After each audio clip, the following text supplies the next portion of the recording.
O título é Do Pecado para a Salvação pela Graça.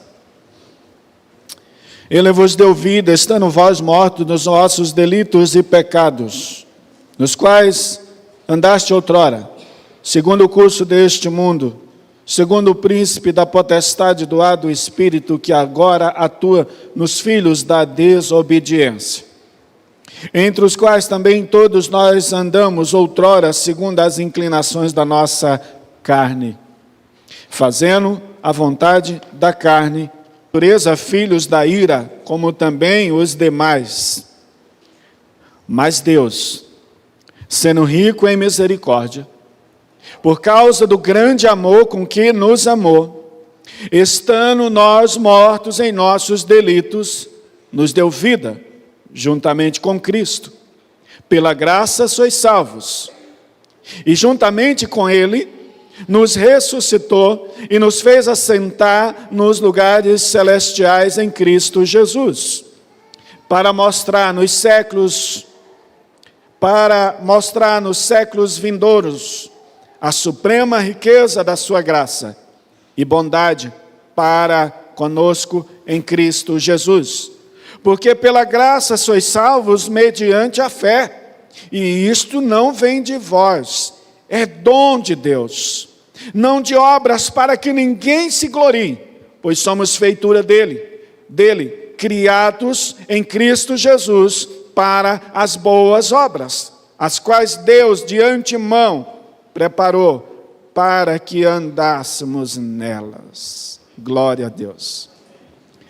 Meus irmãos, experimente pegar as Escrituras em um ambiente só seu e leia, tomando para si cada aspecto que nela se encontra, na letra, e diga: Senhor, me enche destas verdades, porque quando lemos esse texto, meus irmãos, que coisa maravilhosa.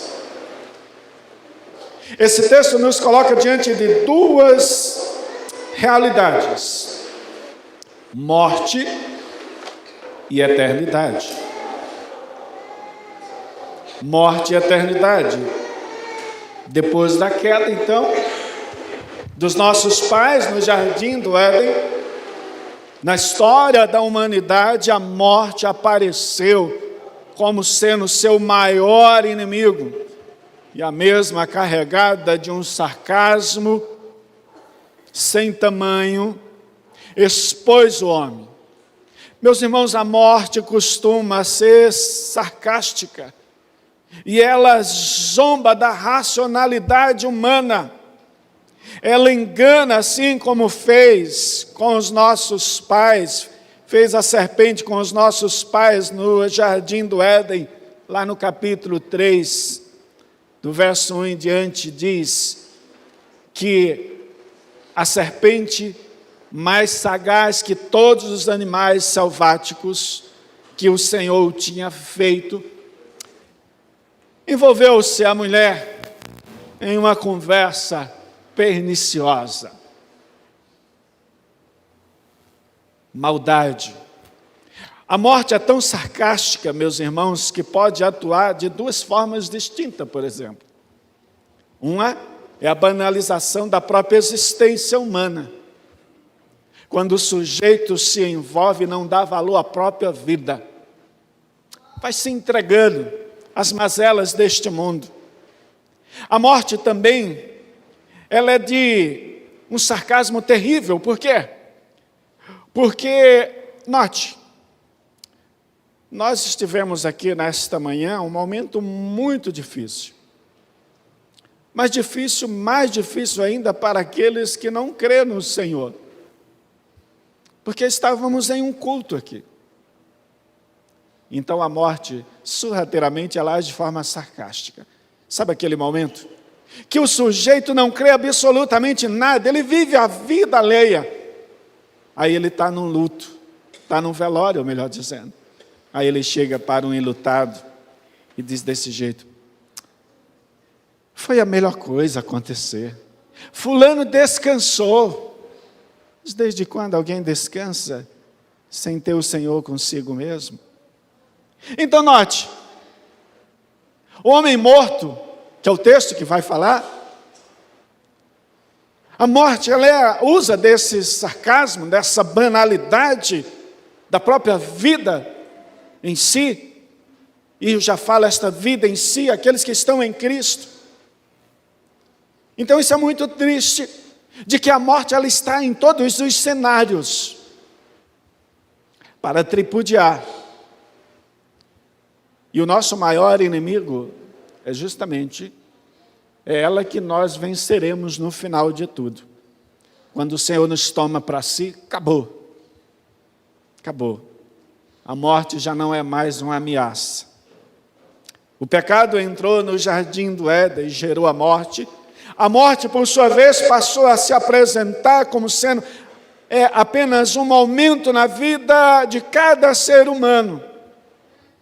Mas note, se a morte for apenas um momento na vida de cada ser humano, como muitos costumam declarar, então o que Paulo diz a esse respeito?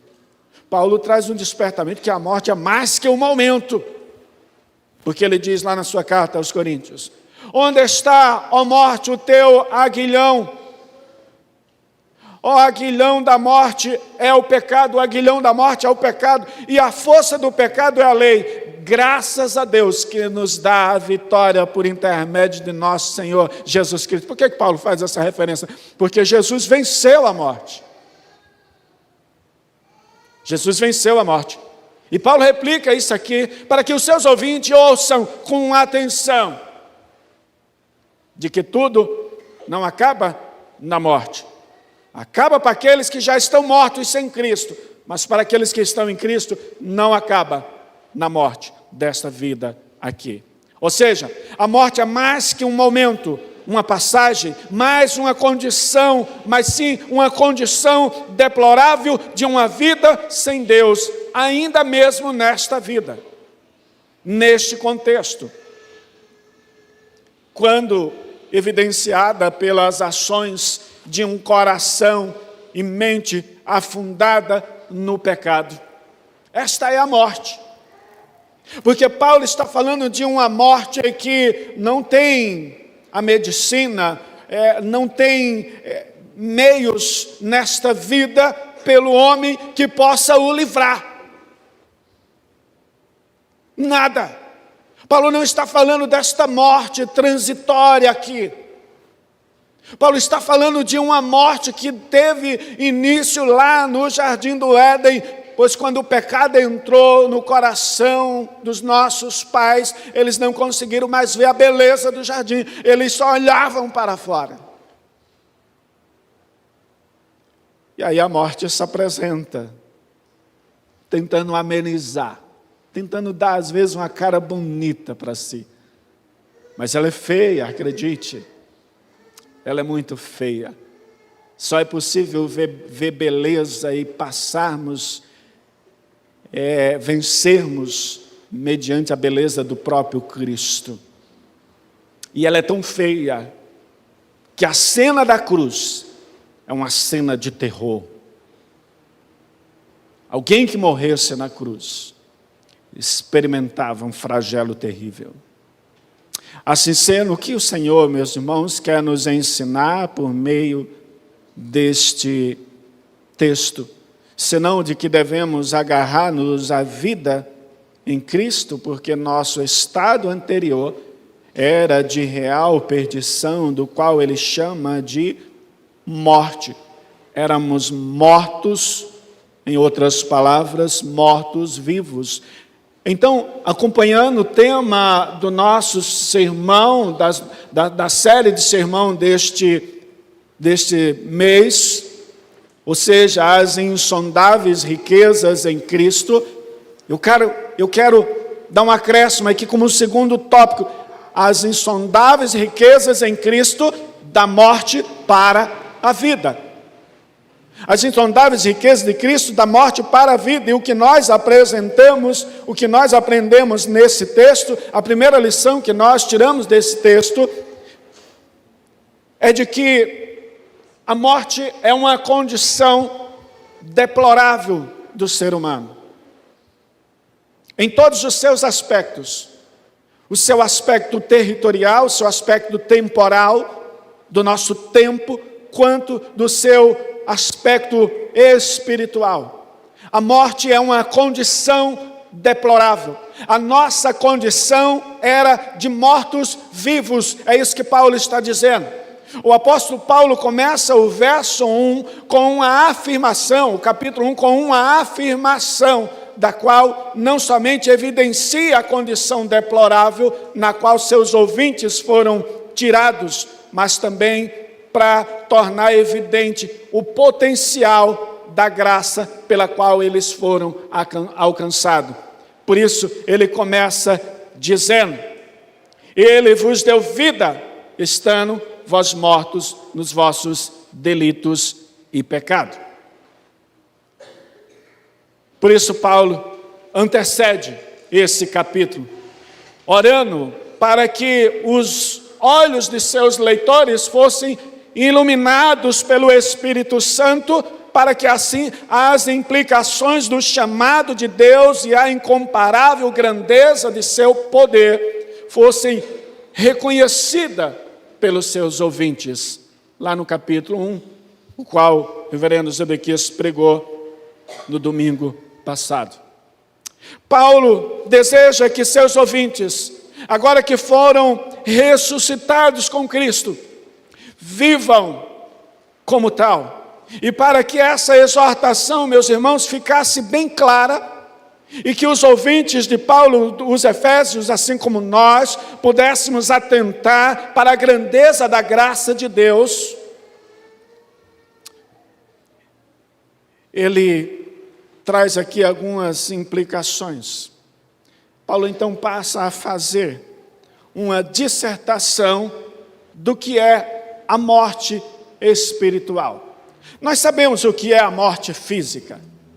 Se sabemos. Se nós nunca experimentamos, claro que não, porque estamos aqui. Mas aqueles a quais estão ao nosso lado, aqueles que vieram antes de nós experimentaram. Nós sentimos a dor do luto, sim, mas Paulo não está falando. Paulo está falando de algo muito superior a isso.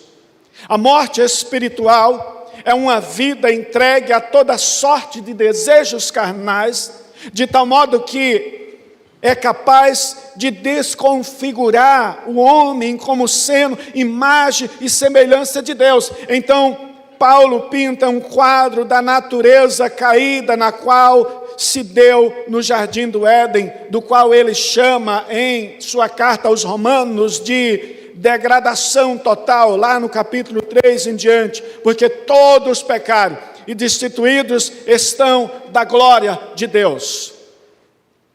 Não há um que se salve por si mesmo, a não ser que o Senhor se levante em seu favor.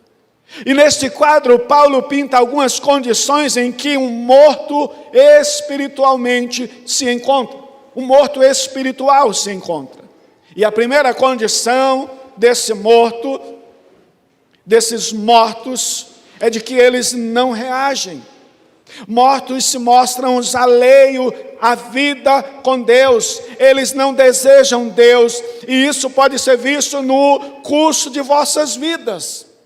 A forma como essas pessoas reagem à verdade do Evangelho. A carta aos Romanos diz o seguinte, no verso 21. Porquanto tendo conhecimento de Deus, não o glorificaram como Deus, nem lhe deram graças, antes se tornaram nulos em seus próprios raciocínios, pensamentos, obscurecendo-lhes o coração, insensatos, inculcando-se por sábios,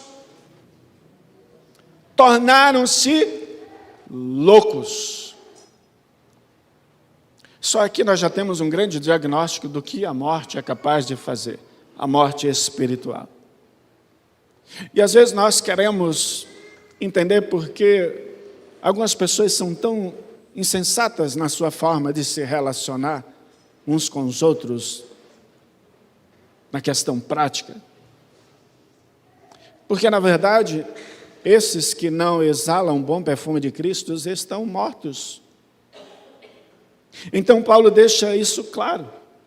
São verdadeiros zumbis que, a semelhança, meus irmãos, da série The Walking Dead, eu não sei se alguém já assistiu esta série, estão andando por aí e a única coisa que os atrai é o cheiro de morte e o barulho de um mundo em declínio.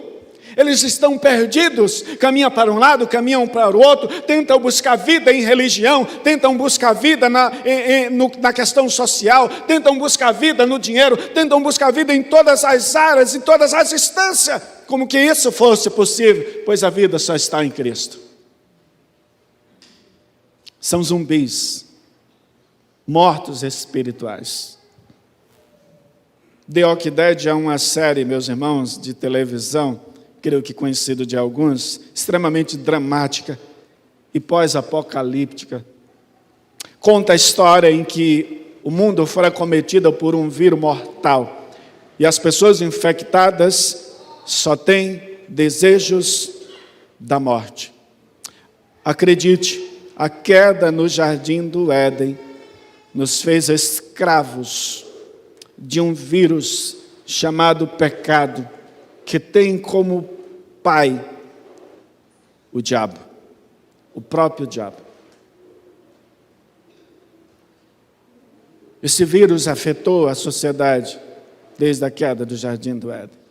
Só pode haver vida, só pode haver um despertamento quando, de fato, Deus intervir na vida do homem. Caso contrário, Paulo vai dizer: estávamos mortos nos nossos delitos e pecado. Essa tentativa de encontrar felicidade, de encontrar vida para a existência humana, para o ser humano, que seja fora de Deus, não pode ser possível na sua completude.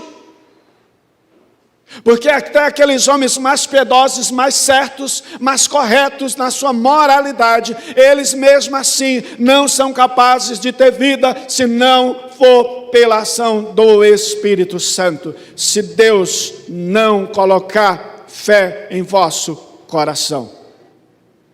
Uma outra condição na qual um homem morto espiritual se encontra é de que esse não tem vontade livre, mas vive como escravo de seus próprios desejos carnais. Paulo fala isso no verso 3. Desejos carnais, malignos, andam segundo a inclinação da carne, fazendo a vontade da carne. Em Gálatas, no capítulo 5, do verso 16 em diante, o apóstolo Paulo advertiu aos Gálatas que andassem no Espírito como uma forma de não fazerem a vontade da carne, pois as obras da carne, e aí ele diz, são conhecidas e são elas prostituição, impureza, lasciva, idolatria, feitiçaria, inimizade, porfia, ciúme, iras, discórdia, dissensões, facções. Estas são as obras da carne. O homem que não tem uma experiência com Deus, ele é este morto vivo. É este que caminha. O morto não tem desejo pela vida, pois a sua natureza é tão somente de morte. Por isso se mostra em desobediência a Deus, como Paulo vai falar. Ou seja, esta é uma figura de um incrédulo. Ele vive em associação com a desobediência. Há uma aliança, há um concordar, há uma harmonia com o pecado. Ele gosta disso. Essa é a vontade dele. Este é o desejo dele. Outra condição é de que, mesmo sendo mortos, são de fato os escravos. estão sendo conduzidos debaixo da potestade do mal, do qual Paulo chama de príncipe da potestade do mal, do qual pode ser traduzido por sinal de controle, influência delegada, o que denota o seu real estado de corrupção. E por que Paulo chama a atenção, meus irmãos, dos seus ouvintes a esse respeito? É justamente para que eles entendam que a condição deles, humanamente, era algo irreparável. Há alguma glória em mim e em você por estarmos aqui nesta noite?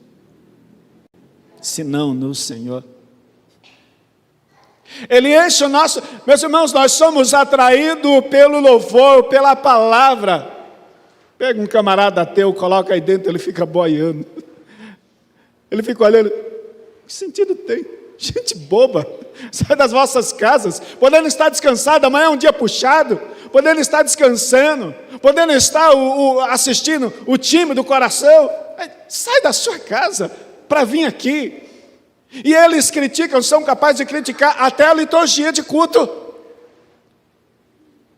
Então eles querem destruir isso, porque são mortos. Não conseguem compreender a vida que há neste cerimonial, nesse estar aqui, no participar da mesa do Senhor. Eles não conseguem contemplar a grandeza da vida em Cristo Jesus, porque são mortos.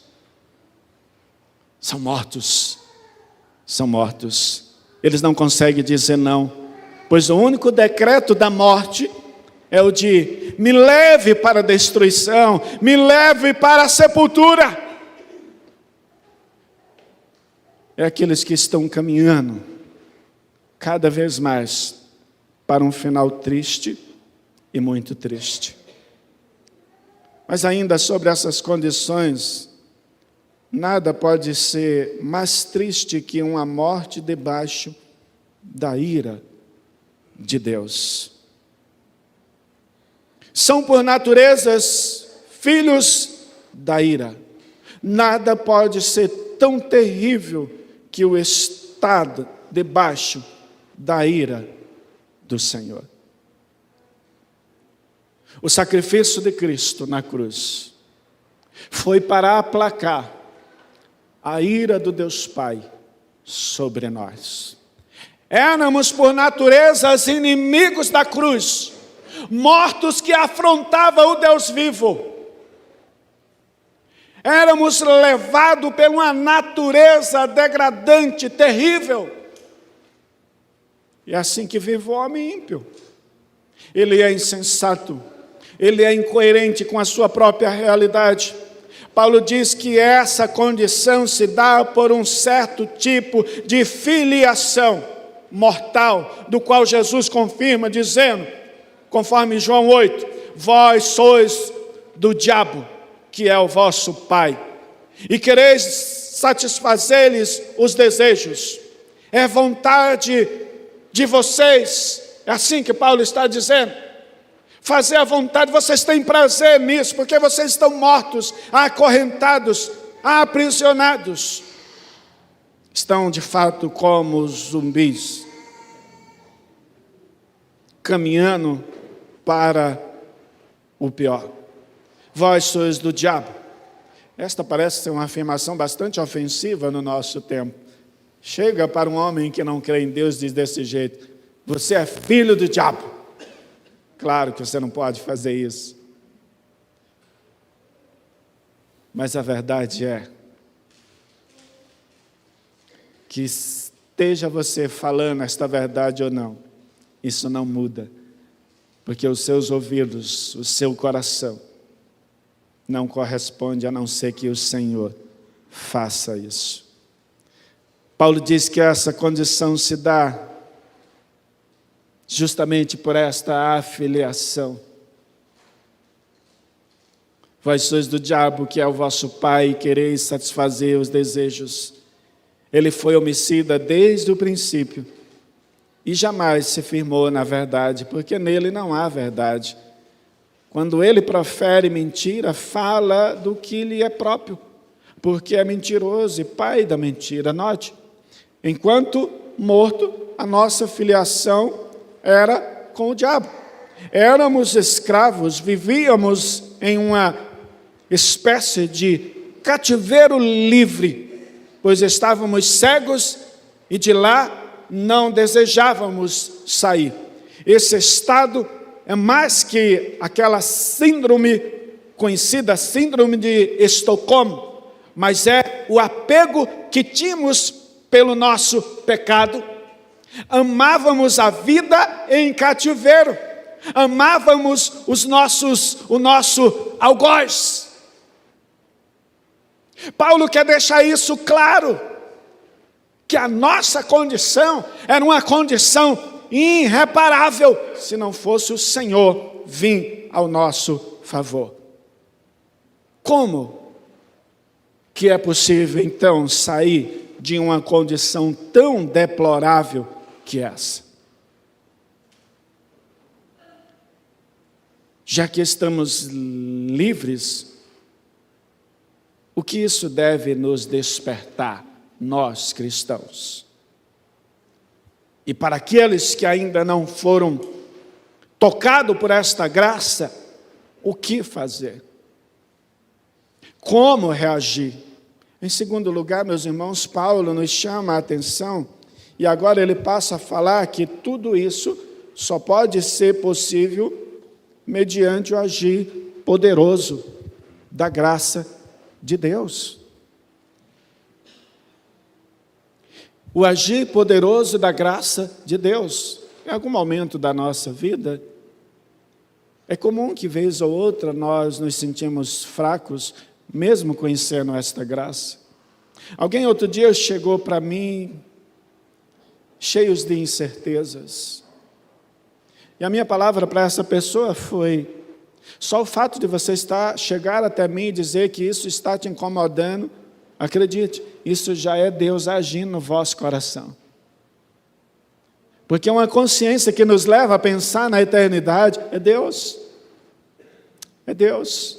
Se o Senhor o tem incomodado a esse respeito, é o Senhor mesmo que está fazendo isso. Pois de si mesmo você não é capaz de ter esse olhar tão gracioso para si. Deus nos deu vida por meio de Cristo. Depois de Paulo falar o que é a morte, as condições do que é viver longe do Senhor, qual que era a situação dos efésios antes de conhecer a graça, agora, surpreendentemente, Paulo então começa o verso 4 com uma preposição adversativa. Os nossos professores no seminário, eles diziam desse jeito: quando você estiver lendo o texto e você estiver um relatório terrível da vida, terrível de todo o contexto, e quando você estiver lendo, que você chegar lá e dizer desse jeito, mas, aí nossos professores diziam desse jeito: pare nesse mais, reflita, pense nesse mais, porque esse é uma adversativa para uma mudança gloriosa. E é isso que Paulo está dizendo. Paulo agora vai trazer um quadro do homem espiritual, do homem que foi alcançado pela graça. Então Paulo começa o verso 4 com esta preposição adversativa, dizendo: mas Deus. E a expressão parece denotar um sonoro grito de liberdade, de vida mediante o olhar de desespero de seus ouvintes quanto à sua condição anterior. Já viu? As pessoas chegam para você e dizem desse jeito: eu tenho uma notícia para te dar.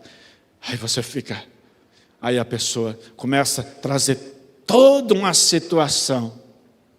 Aí você, meu Deus, é um médico que senta de frente com você. Olha, fulano, você está com isso, você está com aquilo. Olha, sua situação não é das melhores. Aí você baixa a cabeça, começa a ouvir aquilo. Aí de repente você ouve: mas eu tenho um remédio aqui. Não, meus irmãos.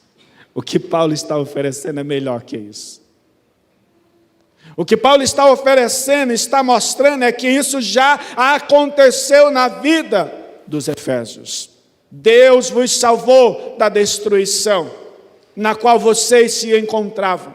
Para isso, Paulo começa deixando claro o agente motivador dessa ação ao nosso favor, ou seja, a riqueza da glória, a riqueza da misericórdia, a riqueza do amor de Deus. E a expressão rico em misericórdia por amor não apenas denota uma ação amorosa da parte de Deus em nosso favor, mas que a mesma é independente. Ele nos amou primeiro, mesmo estando nós mortos. Ele nos amou primeiro, mesmo estando nós caminhando em direção oposta a Ele. Ele nos amou primeiro, mesmo estando nós em rebeldia com Ele. Ele nos amou primeiro, porque Cristo se revelou na cruz em nosso favor. Desviou a ira que estava sobre nós para o seu Filho. Que amor é esse? Nós vivemos vários amores. Nós vivemos o amor do pai para com o filho, do filho para com o pai. Essa molecada que está aí se desenvolvendo, já naquela crise de apaixonite, né? Isso é uma coisa maravilhosa. Começa, né, olhar para o outro, para a outra, uma coisa, os olhos brilham. Quem aqui não lembra das suas experiências de adolescente, o primeiro amor? Quem aqui já não assistiu aquele filme, O Meu Primeiro Amor? Quem aqui já não passou pela experiência tão romântica, tão bonita, que é esta nossa primeira experiência relacional? Mas acredite, Paulo não está falando.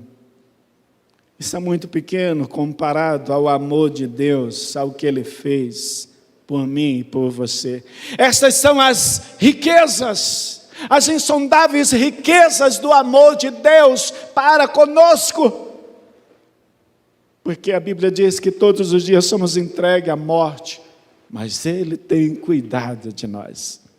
Não é aquele amor que vai embora e nós olhamos, você já vai, está tão cedo. Não, Ele não vai embora. Ele está ao seu lado constantemente. Enquanto você está dormindo, Ele está ali do seu lado. Essas são as insondáveis riquezas do amor de Deus, da graça de Deus. Não é um amor qualquer. É um amor gracioso. É um amor independente. Ele nos amou primeiro. É independente porque não houve um olhar da minha parte para com Ele, como tu é belo. Não, Ele veio. E foi como que Ele me abraçasse a mim, e você dissesse desse jeito, olha para mim. Tirou-se as escamas dos nossos olhos. Nos deu vida. E é por isso que essa linguagem romântica que nós inconscientemente estamos sempre exercendo, as palavras mais bonitas que saem da nossa boca é fruto deste amor. Por que o homem mais mau, ele não consegue, na graça comum, ele não consegue negar? O pior homem, ele diz que ama a sua mãe, mesmo estando morto. É uma tentativa, mas não consegue, porque isso só pode ser verdadeiro quando o Senhor age. Porque o maior propósito da riqueza, do ressuscitar, do tomar para si, está em servir a Ele, está em viver para Ele.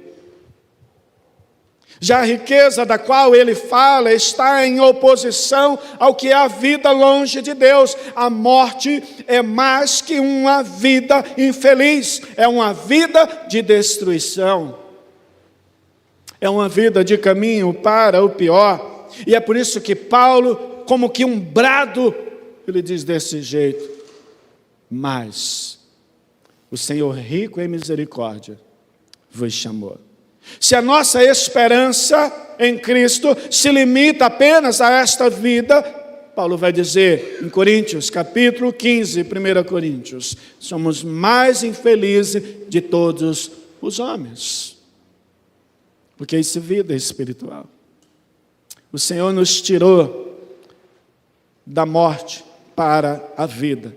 Portanto, a rica misericórdia e amor é para denotar que a ação de Deus em nosso favor é nada mais, nada menos que a livre graça de Deus atuando em nosso coração, inclusive ao que se refere ao ato de crer em Deus. Por isso o uso das expressões fé e obra, porque pela graça sois salvos mediante a fé, e isso não vem de vós, é dom de Deus. Note, a fé é uma ação de Deus em nosso coração para testificarmos a Deus, ao próprio Deus. Ele age assim, Ele nos deu a fé. A fé não é um produto de nós mesmos, mas é um produto do próprio Deus para Deus. Pastor, e as obras? As obras é um testemunho daquilo que confessamos. Então o homem ímpio, ele olha para nós e ele é impactado por estas obras. E é por isso que Tiago vai dizer, a fé sem obra é morta, é vã. As duas não estão em desconsonância, em desarmonia, ou melhor dizendo, uma com a outra. Então você diz, jeito, pastor, eu tenho vida em Cristo, eu vivo no Senhor, mas eu não tenho obra. Então alguma coisa está de errado com você. Porque primeiro Paulo diz, porque pela graça sois salvos mediante a fé. Deus imputou fé em você. E não vem de vós, é dom de Deus, foi Ele que deu. Não de obras para que ninguém se glorie. Ou seja, se você tem fé, automaticamente espera-se que você também tenha obras desta fé. Note, mortos espirituais não creem. A única coisa que mortos fazem é levar suas obras consigo mesmo para o túmulo, que no caso são seus próprios pecados. Mas os vivos em Cristo se apresentarão ao Senhor com obras que testifiquem da graça e da bondade do Senhor. João faz a seguinte afirmação quanto à nossa condição: nisto consiste o amor, não em que nós tenhamos amado a Deus, mas em que Ele nos amou e enviou seu Filho como propiciação pelos nossos pecados. 1 João 4:10. É o ato de Deus, meus irmãos. É o ato de Deus nos ressuscitando. É o ato de Deus que aconteceu ainda na eternidade, porque foi lá que Ele nos escolheu. Eu sei que isso às vezes é conflitante.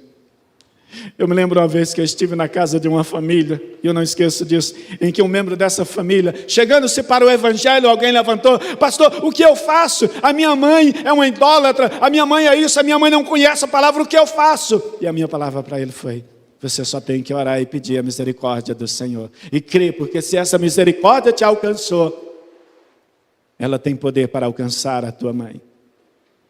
Não dá para abrir a cabeça desse jeito. Tome vida! Seja feliz em Cristo. Não, nós não conseguimos. Sabe aquilo? A noite da salvação, nós não podemos. Nós não podemos. Nós não podemos, nós não temos método para alcançar a pessoa, se não for pela palavra e a graça de Deus, imputando fé em vosso coração. Por isso a nossa oração tem sido essa, constantemente, em especial nos grupos de oração, em especial nas reuniões de mães em oração. Eu tenho falado às nossas mães de oração sobre tudo que você desejar para os vossos filhos, deseje que eles tenham uma experiência real de conversão com o Senhor.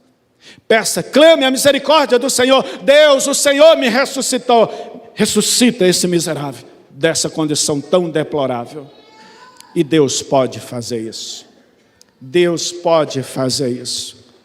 Foi a riqueza e a extensão desse amor que fez com que Deus enviasse seu único Filho para nos resgatar da morte, de uma vida de pecado. Por isso o uso da expressão, juntamente com Ele, nos ressuscitou, verso 6, do qual nós lemos. Juntamente com Ele Ele é a primícia. Juntamente com Ele nos ressuscitou. Em 1 Coríntios 15, 22 é dito: porque assim como em Adão todos morrem, assim também todos serão vivificados em Cristo. Lembra do que eu falei para você? Jardim do Éden, mortos-vivos, sai perambulando pela vida, está tudo bem? Não, não está tudo bem. Eles saíram do jardim, eles perderam a vida, eles se tornaram escravos. E agora, o segundo Adão aparece. Por fim, Paulo agora nos faz lembrar o propósito desta vida em Cristo, deste ato voluntário do Deus Pai, Deus Filho e Deus Espírito Santo, em nos ressuscitar dos mortos para a vida nele. E ele termina com o verso 10, no qual é dito: criados em Cristo Jesus, para as boas obras. E o verbo aqui, meus irmãos, criar, é para reafirmar a regeneração dos crentes, daqueles a quem o Senhor chamou, em uma nova vida e relação de pertencimento. Por isso, o uso da preposição para. Vocês foram regenerados, criados, ressuscitados, restaurados para as boas obras. As boas obras. Para concluir, as insondáveis riquezas do crente estão na vida com Cristo. Você só é capaz de provar tudo isso primeiro, tendo uma consciência de que seu estado anterior era de fato deplorável. Zumbis viviam de forma irracional, insensatos, voltados para os seus próprios desejos carnais. Mas o Senhor ressuscitou. Você é um ser agora. As suas faculdades, por mais que ela tenha sido afetada pelo pecado, você pode dizer: não, eu não quero isso para a minha vida. Eu quero o Senhor comigo. Feitos para as boas obras, criados para as boas obras. Que o Senhor nos abençoe. Que você que entrou neste local aqui ainda não entendeu esta graça, que você mesmo sabendo que esta é uma ação de Deus ao seu coração, você pode neste momento curvar a sua cabeça e dizer: Senhor, se tudo isso de fato é verdade, você sabe que é, porque a história diz isso, fala do Messias que morreu. Peça a Ele nessa noite. Peça a Ele nessa noite: Senhor, me ressuscita. Me dá uma experiência real de vida. Me ajude a abandonar tudo aquilo que testemunha contra mim. Não seja mais um morto-vivo. Não seja mais alguém que está perambulando aí em meio a tantos outros. Corremos o risco de mesmo estar entre os vivos sermos mortos, por não abandonarmos as nossas práticas pecaminosas que testificam contra nós. Em nome de Jesus, não fique assim. Saia dessa condição. Clame ao Senhor. Deus tenha misericórdia. Paulo diz: mas a riqueza do amor alcançou vocês. A misericórdia alcançou vocês. Deus continua sendo Deus misericordioso. E o fato de estarmos aqui testifica desta misericórdia. Mas é muito mais que isso. É a eternidade aberta aos seus eleitos. Que Deus os abençoe, em nome de Jesus.